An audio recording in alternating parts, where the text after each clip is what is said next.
నాని గారు wall poster అంటే అసలు ఫస్ట్‌లీ అమ్మో! అసలు నిజమేనా అన్నట్టుండే. బట్ అది లక్ వల్ల ఏంటో బట్ సెలెక్ట్ అయ్యాను. అండ్ ఆ లేడీస్ చాలా చాలా పాపం లైక్ అంత మంచి ఆడిషన్ చేసి అసలు ఫస్ట్ ఆడిషన్ తర్వాత కూడా నేను సెలెక్ట్ అవుతానా లేదా అని అసలు ఏమీ లేదు. But sir thank you so much for believing in me.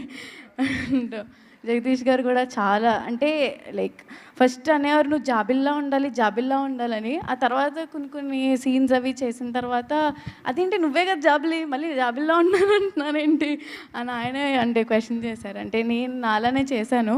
I hope మీకు మంచి సినిమా ఇది యాక్చువల్లీ. నేను అంత పెద్దదానిగా చెప్పడానికి బట్ దెన్ ఆల్ అంటే ఇప్పుడు ఉన్న మైనస్ వాళ్ళందరికీ బాగా కనెక్ట్ అవుతుంది ఈ సినిమా. అండ్ రోషన్ చాలా యాక్చువల్లీ ఫస్ట్లీ తను చాలా సినిమాలు చేశాడు. సో పక్కనంటే తను పక్కన చేయడం యాక్చువల్లీ కొంచెం నాకు అంత ఇది లేదు. బట్ హీ సపోర్టెడ్ మీ ఏం కాదు కొంచెం ఇది చేయి ఇట్స్ ఓకే చేయగలవు అని. And thank you so much. And ma'am thank you so much. Ma'am Prashanti ma'am లేరా ఉన్నారా ma'am thank you. Yeah March 14th